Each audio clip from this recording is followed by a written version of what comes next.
voy a presentar al ponente.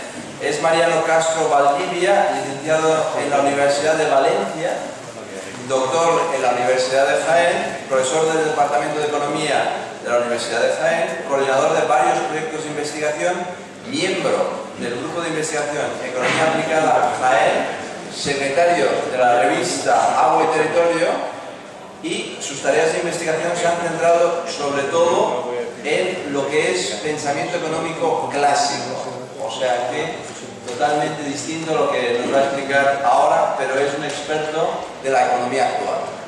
Y por mi parte nada más. Muchas gracias.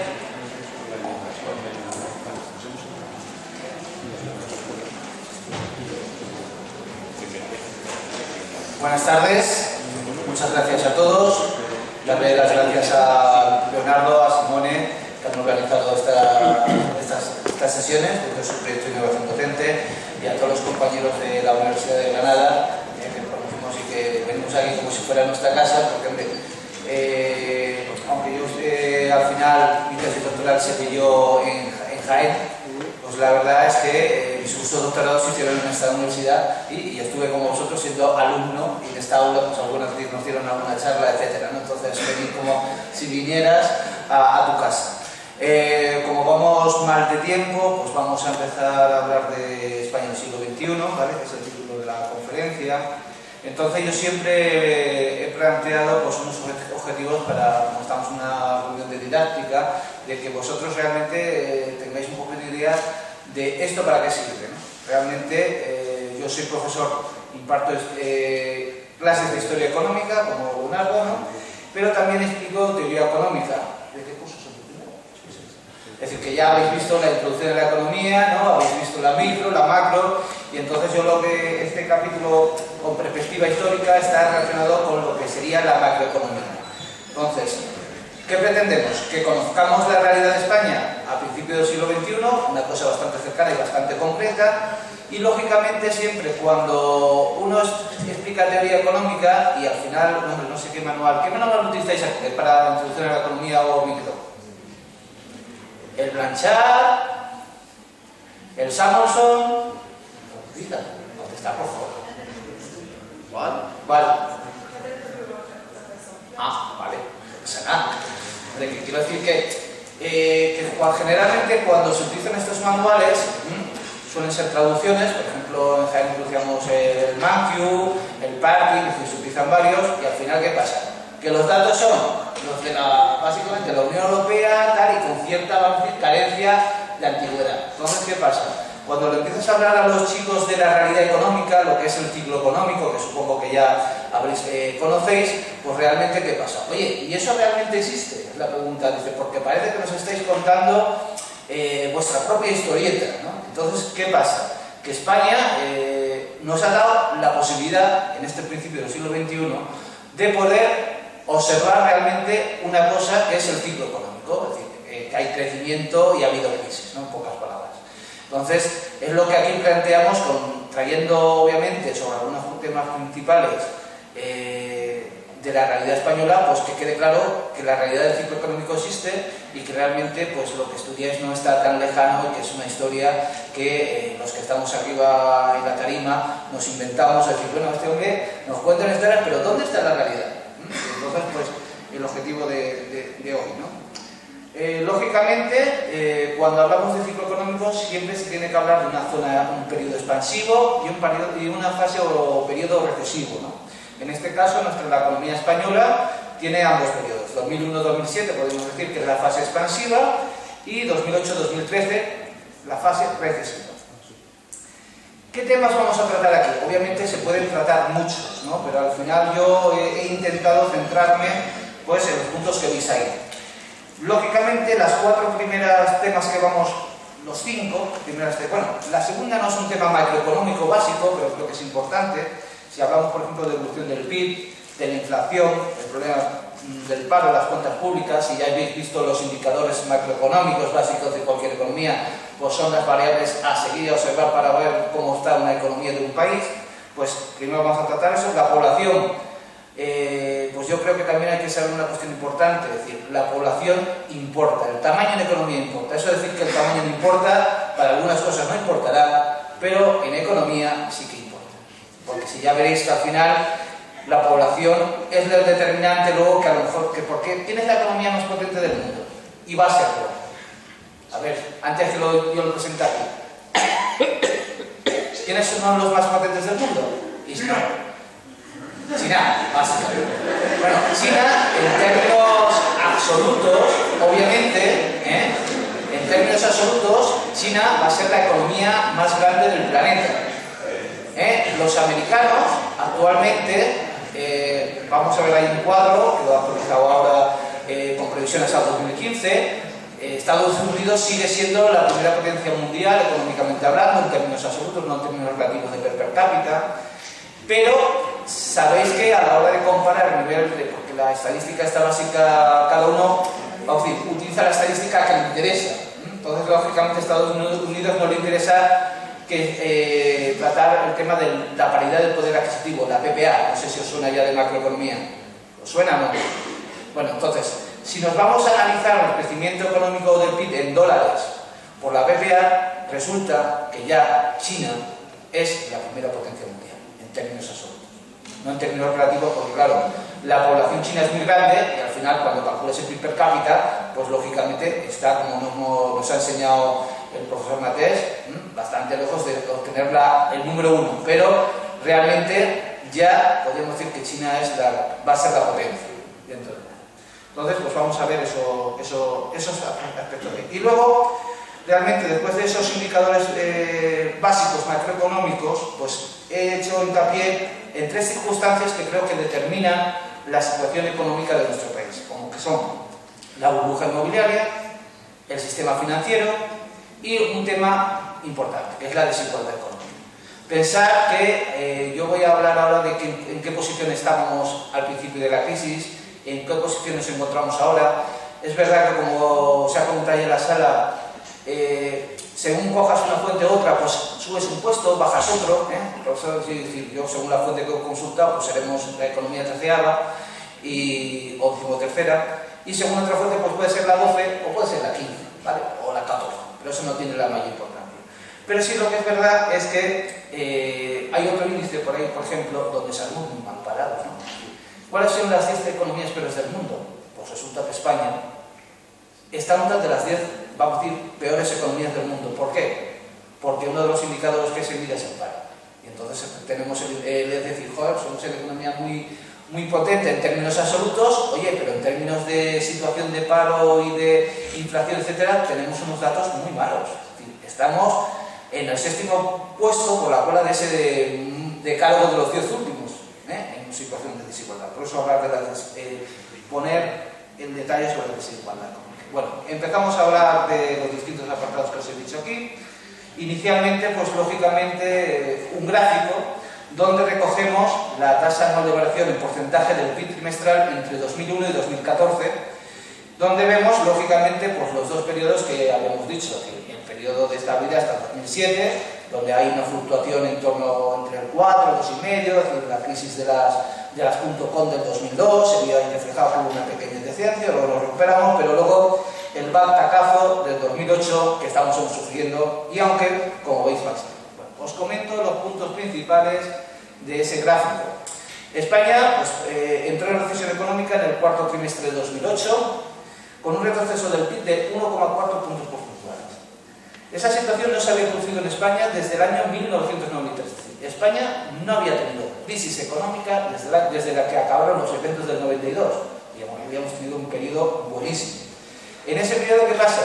El PIB español se ha multiplicado 2,5 veces. ¿Y qué es lo que ha pasado ahora? Que el PIB ha caído un 4,5 en el segundo trimestre de 2009. El gráfico nos muestra una típica crisis en W, donde tras una nueva recuperación entre 2010 y 2011, la renta volvía a caer. Hemos estado muy bien y ahora estamos muy mal. ¿Qué más podemos decir? En 2001 el PIB fue de 680.326 millones de euros, para que tengamos un dato, y en el tercer trimestre de 2008 el PIB alcanzó su máximo histórico con 1 billón o 1,87 billones de euros. Fijaros la diferencia, casi no llega a duplicarse, pero casi se duplica. Al 31 de diciembre de 2013 la renta nacional de España, fijaros, es más baja, es de 1,022 de euros, lo que supone una pérdida porcentual acumulada en el último lustro de 6,7 puntos y retrotrae a España a unos niveles de riquezas del año 2006. Es decir, vamos para atrás, por desgracia. Y España pues retrocedió y se convirtió en la 13ª economía mundial. Cuando, si os acordáis de las elecciones del 2008, decíamos que habíamos superado, estábamos a punto de superar a Italia, el señor Zapatero nos dijo que incluso a niveles de per cápita, ¿no? Que es lo que se compara, PIB per cápita, no de PIB absoluto, que íbamos a, en el transcurso de la legislatura, que íbamos a reventar a los franceses, etc., ¿no? Y ahora pues lógicamente pues la realidad ha sido otra.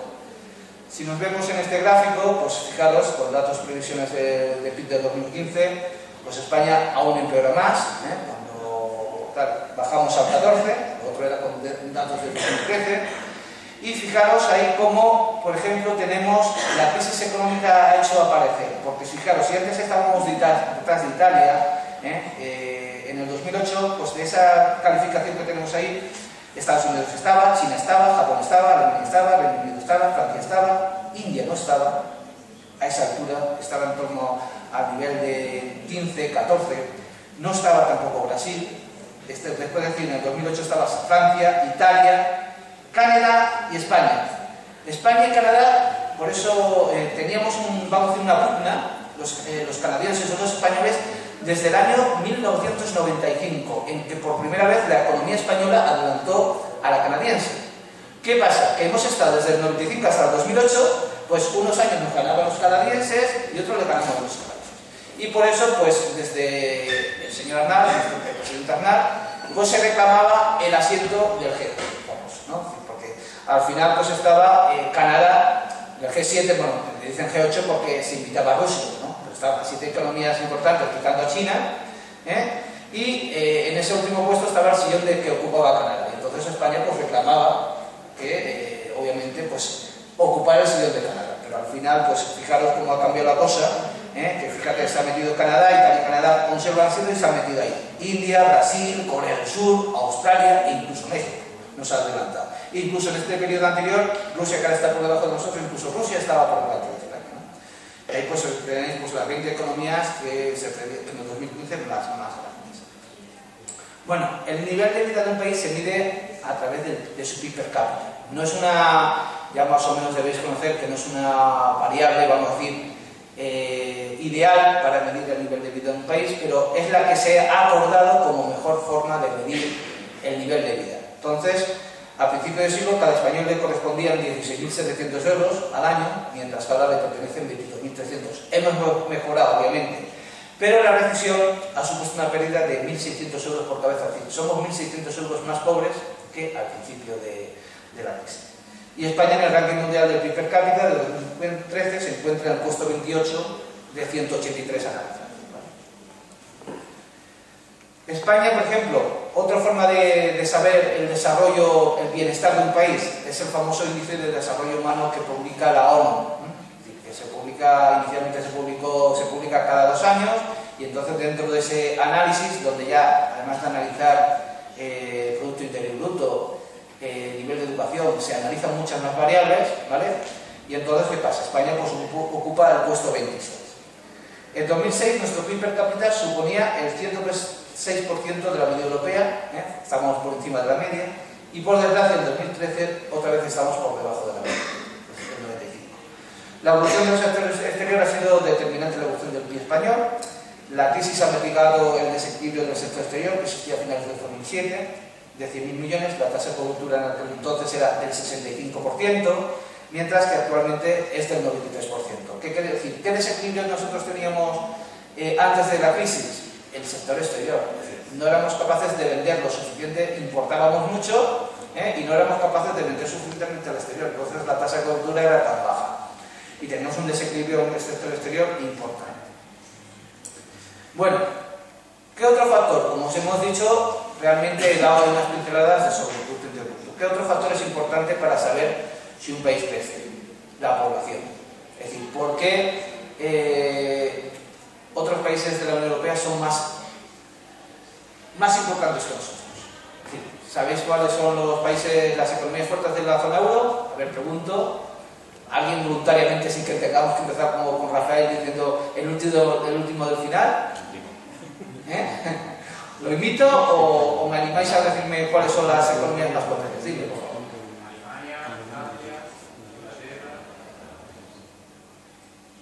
Italia.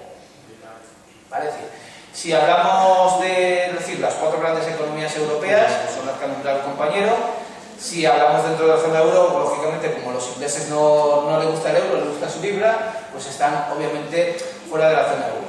¿Qué pasa?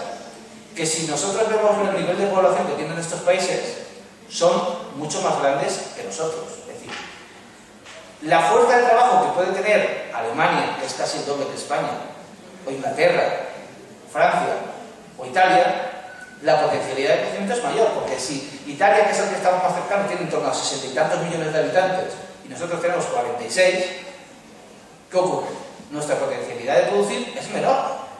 Para poder producir lo mismo que ellos, tenemos que aumentar nuestra productividad, que cada españolito produzca más cantidad que el italiano. Por lo tanto, en economía el tamaño importa. Por eso el tema que se planteaba de realmente en un juego globalizado, ¿qué nos interesa? Estar unidos.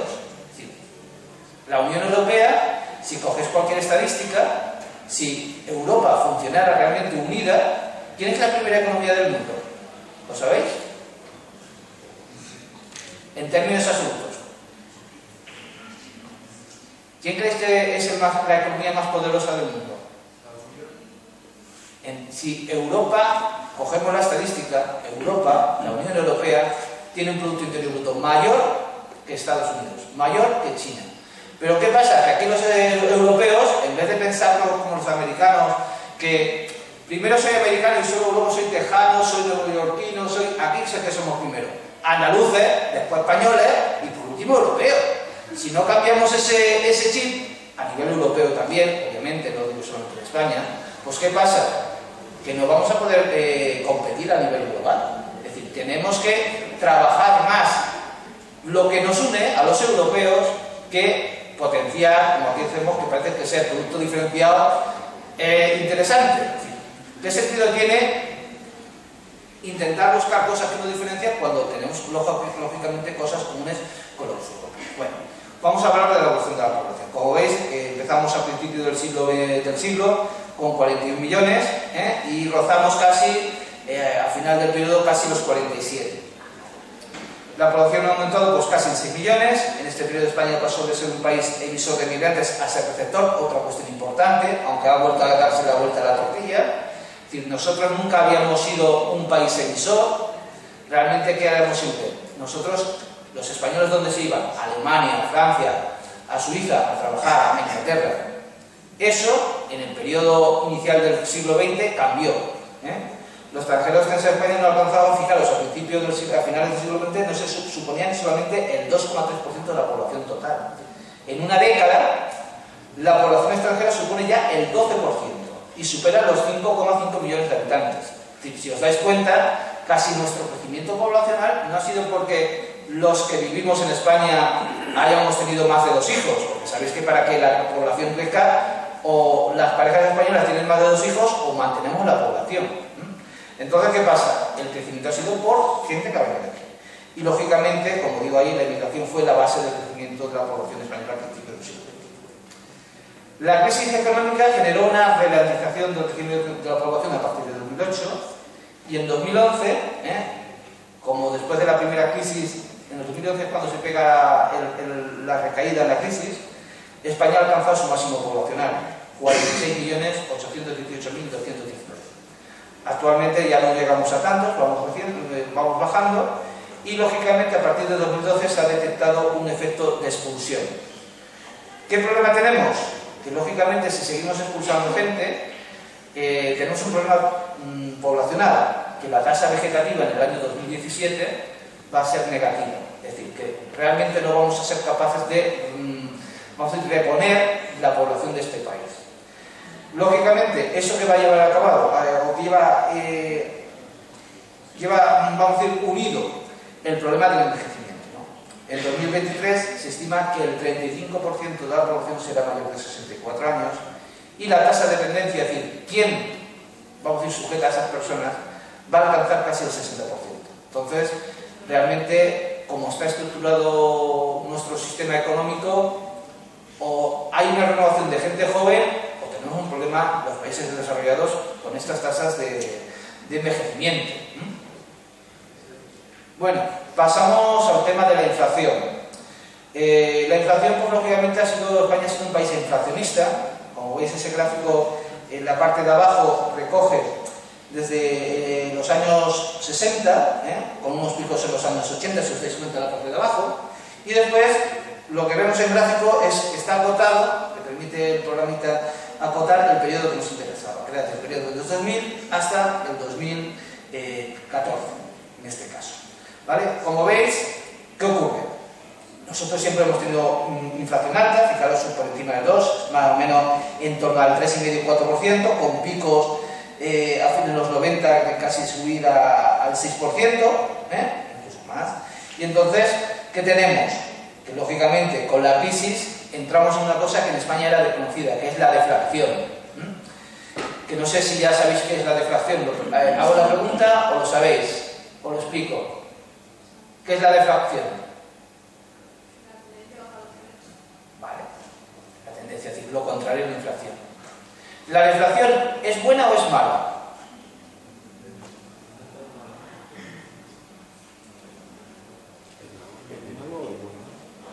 Vamos a decir, lógicamente toda acción en economía tiene a gente que le beneficia y a gente que le perjudica. Si nosotros vemos el bienestar del conjunto de la sociedad, lo que tenemos que ver es que lógicamente se beneficia a más gente que perjudica, obviamente. ¿Qué tiene de malo la deflación? ¿Habéis visto? Si no, lo recomiendo. Si no lo habéis visto, alguno de mis alumnos sí lo han visto en el instituto, de todo depende. No sé si sabéis que hay un cómic que ha hecho el Banco Central Europeo, donde explica de una forma amena lo que es la inflación y la deflación. Se habla del monstruo de la inflación y del monstruo de la deflación. ¿Lo habéis visto o no? Algunos sí, algunos no. Bueno, pues lo ponéis Banco Central Europeo, la inflación, y lo veis y tal. En pocas palabras, ¿qué nos está diciendo? La deflación, en general, puede ser mala, sí. ¿Por qué? ¿Qué es lo que va a hacer la deflación? Retener la actividad económica de un país. Porque claro, si yo pienso que mañana las cosas van a ser más baratas que hoy y no me es prioritario, lo voy a comprar hoy. Me espero. Y si nos esperamos pensando que van a seguir bajando, pues la actividad económica, lo que genera puestos de trabajo, no se anima. Es decir, para la situación que tenemos, de crisis de paro, nos viene bien un poquito de inflación. La inflación anima. Hombre, sin pasarse. Por eso el Banco Central Europeo dice que el objetivo de la inflación no debe estar en torno al 2%. El 2% es una inflación que permite animar la actividad económica sin ser terrible. Bueno, controlar la inflación es primordial, ¿no?, para mantener la competitividad del país en un mundo globalizado. La inflación no sería una variable macroeconómica importante si nosotros la fuera igual para todo el mundo, pero claro, un diferencial de inflación grande te implica que pasado el tiempo tú o ganas o pierdes competencia, ¿no? Fijaros, España es un país inflacionista y ha mantenido un diferencial positivo respecto a la índice de la zona euro durante mucho tiempo. Siempre hemos tenido una diferencia entre el 0,05 y el 1 con algo. ¿Qué quiere decir? En 10 años, si tuviéramos un término medio de un diferencial de un 1%, nosotros somos un 10% menos competitivos que el resto de Europa. ¿Cómo puedes compensar eso? Abaratando costes. Posiblemente esa sea una de las causas que expliquen por qué los salarios en España han crecido menos que en el resto de Europa. Porque claro, si aquí no somos capaces de en el mismo tiempo producir más copas de agua o ordenadores o lo que sea, y queremos vender al resto de Europa, que es donde vendemos realmente lo que producimos, tienes que conseguir abaratar costes. Entonces, ¿qué es? Congelar salarios. Entonces, ese es el problema, es decir, que tenemos que intentar producir más para que realmente puedan subir los salarios. ¿Qué hemos tenido actualmente con la crisis? La aparición de 2 periodos de deflación y por primera vez que la inflación española esté por debajo de la media europea. Es decir, que por primera vez pueden subir los salarios porque tenemos una ventaja comparativa con el resto de la Unión. El paro, nuestro gran problema. Lógicamente, pues ahí veis cómo ha evolucionado la tasa de paro, no la tasa, sino ¿Cómo ha ido la variación? No es la tasa de paro, es la variación. La variación intertrimestral, es cada trimestre, y vemos como una reducción en principio del paro importante, y luego como tenemos crecimientos positivos, y efectivamente pues en el 2009 veis pico hay que en un trimestre pues crecimientos superiores al 20%, ¿no? Luego se ha ido acortando y ahora pues al final del periodo, a principio del tercer trimestre de 2013, y ahora pues como hemos podido, vamos a decir, disminuir esa destrucción de empleo. Lógicamente, ¿qué tenemos que tener claro del mercado español? Que nuestro mercado es dicotómico, es decir, no es simétrico, tiene dos dualidades. Es decir, tenemos por un lado, ya están harto de decirlo los expertos, pues la persona que lógicamente ya tiene su trabajo fijo y que relativamente está estabilizado, y luego pues el trabajo precario, es decir, el trabajo que por desgracia casi todos vosotros, si alguno trabaja, pues puede buscar contrato de una semana, de horas, de un mes, etc. Trabajo temporal. Lógicamente tenemos una dicotomía ahí muy importante, ¿no? Y nuestro mercado ha mantenido durante mucho tiempo una tasa de paro que duplicaba la media de la Organización para la Protección de Desarrollo Económico. Es decir, nuestra actividad económica no ha sido, o nuestra estructura económica no ha sido capaz de generar el suficiente puestos de trabajo para que los españoles tengamos una situación, vamos a decir, de que la gente acaba su carrera y se puede colocar. Eso es un problema estructural que tiene nuestro país, ¿no? ¿Qué pasa? Que desde finales del siglo XX hasta 2007, en que la tasa de paro era similar al dato del medio OCDE, es decir, realmente antes de la crisis parecía que el problema lo habíamos resuelto.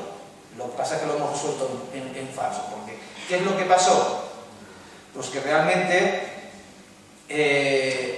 el apunte de julio de 2007 fue el mejor dato histórico, ¿no?, del desempleo de España. La tasa de paro se situaba en torno al 7,9% de la población activa, y el desempleo afectaba alrededor de solamente 1,8 millones de habitantes. ¿Sabéis eso casi igualmente por qué Zapatero decía que en la siguiente legislatura se iba a alcanzar el pleno empleo en España? Porque, ¿qué es la definición del pleno empleo?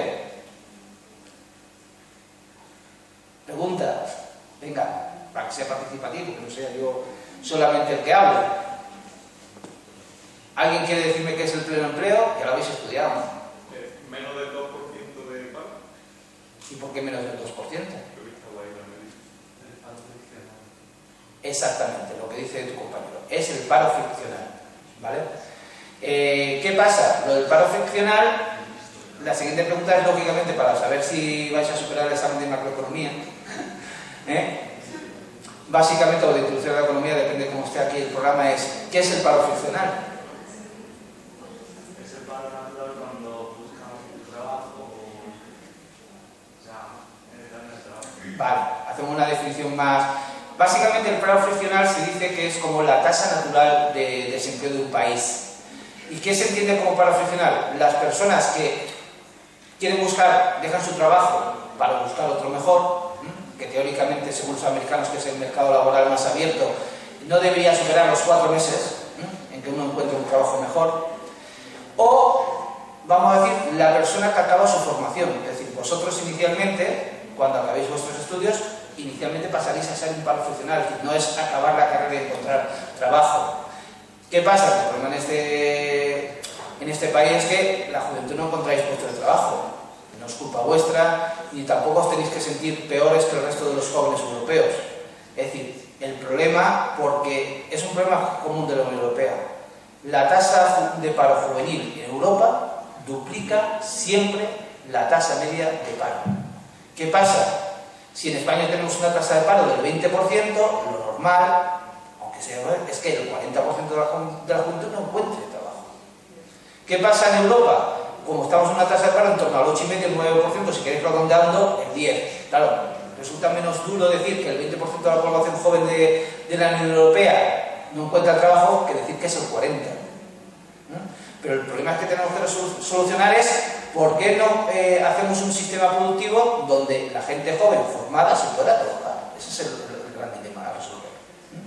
Entonces, a partir de esa fecha, volviendo a las transparencias, el modelo de crecimiento estaba, bueno, por explicar, ese modelo de crecimiento está basado en la construcción, y ese modelo de construcción, es decir, el motor de la economía española, que es la construcción, da síntomas de agotamiento, es decir, se nos ripó el motor.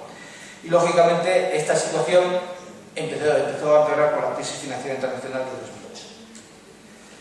El mercado laboral ha seguido deteriorándose durante la recesión a pesar de las reformas laborales del primer trimestre de 2013 y se alcanzó una tasa de paro del 26,3% que afectó a 6.278.000 personas, una barbaridad. Obviamente, yo también os me hago una pregunta. ¿Vosotros creéis que realmente ha habido tantos parados en España? ¿Qué creéis? ¿Es cierto ese dato que nos da la estadística de la EPA o que nos da, bueno, básicamente ese dato es EPA? ¿Creéis que ciertamente ha habido en España 6.278.000 parados?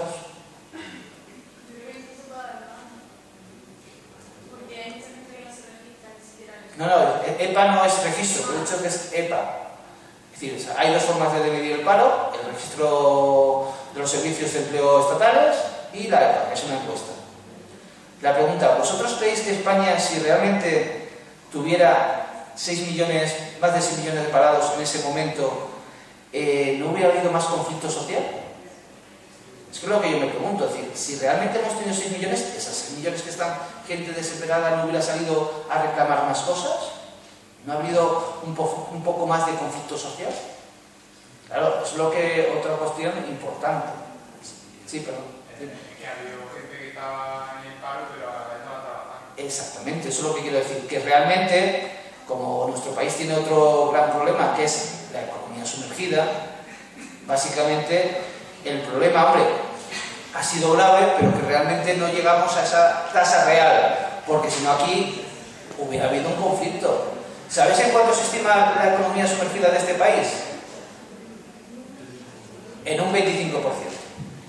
Es decir, que si redondeando tenemos que produce España 1 billón de euros, estamos hablando que hay 250.000 millones de euros que no tributan. ¿Qué pasa? Ahí se explica también el problema del déficit público. Si hay 250.000 millones de euros que no tributan, pues claro, las cuentas del Estado no le salen. Porque ¿qué es lo que ha pasado dentro de la crisis económica? Que una parte se ha destrozado el empleo, pero se ha quedado de manera sumergida. Porque el gran problema que vamos a ver luego de las cuentas públicas, es decir, que se disparó el déficit, pero el gran problema es gastábamos más de nuestras posibilidades, obviamente, pero también fue la caída de la recaudación de los impuestos. Claro, si el problema es que si no recaudamos no podemos pagar la universidad, no podemos pagar la sanidad, no podemos hacer AVE, pues no podemos hacer cosas. Entonces, en septiembre de 2014 la tasa de paro era del 24% y había 5.428.000 desempleados, y el nivel de paro juvenil, pues creo que duplica el índice general. Pero que eso, si cogemos cualquier estadística de paro, nos vamos a dar cuenta que siempre va a estar, por lo menos en el mundo occidental, en torno al doble. Entonces, mientras que esté en torno al doble, podemos decir que estamos dentro de la coyuntura que tiene la economía. Lógicamente, el largo periodo de contracción económica ha provocado que la tasa de cobertura, es decir, la gente que está parada, que tiene alguna ayuda del Estado, haya disminuido del 80% al principio de la crisis al 60% en 4 años. Es decir, que eso también es grave. Es decir, tenemos un grupo de población que a lo mejor no está en economía sumergida y que no está cubierta, ¿no? Por eso es la necesidad. Esta situación que ha generado que España sea el segundo país de la Unión Europea donde más ha crecido la desigualdad económica. Es decir, lo que estamos teniendo en este país es que la distancia entre los más ricos y los más pobres está creciendo, para que lo entendáis. Es decir, en pocas palabras, que la clase media, que es la que soporta la economía de cualquier país, que os hablaban antes de que necesitaba América Latina para crecer económicamente, que la clase media creciera. Pues ¿qué estamos teniendo aquí? Que la clase media está menguando. Es decir, hay gente que por mala suerte, está siendo excluida de esa clase media, están teniendo problemas. Y ahí luego la desigualdad económica dará algunos datos para que sepáis, cuantificáis el problema. Bueno, vamos a hablar de las cuentas públicas. Las dos componentes básicas de las cuentas públicas, básicamente yo creo que ya las sabéis, son el déficit y la deuda, ¿vale? Por si acaso alguno no lo tiene algo claro, recuerdo lo que era el déficit y lo que era la deuda antes de continuar. El déficit público es la diferencia entre lo que ingresa el Estado en un año y lo que gasta en un año, ¿vale? Que es lo que ahora Europa nos pide que cumplamos el objetivo del déficit. Y por otra parte está la deuda pública, que son los déficits públicos acumulados, ¿vale? Es decir, si yo este año tengo un déficit del 5%, pues ¿qué pasa? Eso tengo que emitir deuda pública, tengo que financiarlo, ¿y cómo pasa? Este año del 5%, pero al año que viene, ¿qué se contabiliza? Como deuda pública, porque tengo que financiar lo que nos ha faltado. Ambos factores se observaban mejoras en sus valores hasta 2007. Veremos los datos tan buenos que teníamos macroeconómicamente de cuentas públicas. Hubo, fijaros, incluso superávit presupuestario entre 2005 y 2007. Y la deuda pública llegó a representar solo el 36,3% del PIB. Si redondeamos al millón, que es muy fácil de contar, pues debíamos 360.000 millones de euros a la economía que nos presta, al mercado que está la deuda. Bueno, ¿qué ha pasado durante el periodo 2009-2012? El déficit público español estuvo por encima de los 100.000 millones, ¿vale? ¿Qué supone eso? Pues que nuestro déficit se situó en torno al 10% del PIB.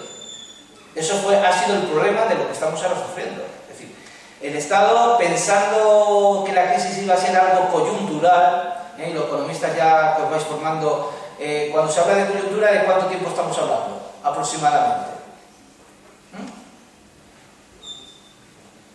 Venga, que no me gusta sacar el dedo. Alguien que se anime a comer, que no pasa nada, hombre, que si importante es hablar, os tenéis que acostumbrar. ¿Cuánto tiempo creéis que algo coyuntural? ¿5 años? ¿4 años? ¿3 años? ¿2 años? ¿20 años? ¿100 años? Bueno, es decir, más o menos es un poquito menos de 3 años. La coyuntura se habla en torno a 1 año, año y medio. Entonces, ¿qué pasa? 1 año, 2 años con mucho es algo coyuntural. Cuando algo supera los 2 años, ya dice, esto se vuelve estructural, el problema es estructural. ¿Qué pasa? Pues lógicamente en ese gobierno el Estado dice, bueno, pues ahora hay una situación dramática, yo gasto dinero pensando que en 2 años esto se va a solucionar y lógicamente pues hago que la situación económica no castigue a la clase media. Pero al final pues no calcularon bien, nadie sabía que realmente la crisis financiera de 2008 iba a ser una crisis, bueno, alguno, pero no se le hizo mucho caso, decía que eso que iba a ocurrir, ¿no? Pero no se le hizo mucho caso, nadie esperaba que iba a haber la hecatombe que ocurrió, ¿no? Fijaros, pues gastamos, ahora vemos un gráfico de lo que estuvimos gastando y demás, y lógicamente, pues como estamos dentro de la coyuntura de la zona euro, en la primavera de 2010, al que estaba gobernando, en ese momento Zapatero, si hubiera estado gobernando Rajoy o cualquier otro, le hubiera pasado lo mismo. Esto no es echarle la culpa al que estaba, ¿no? Es decir, tuvo que aplicar el mayor recorte social de la historia de la democracia española. Hasta ese momento nunca en nuestro país había tenido esa situación, ¿no? Bueno, pues ahí tenemos un gráfico con la evolución del déficit público entre 2000 y 2013.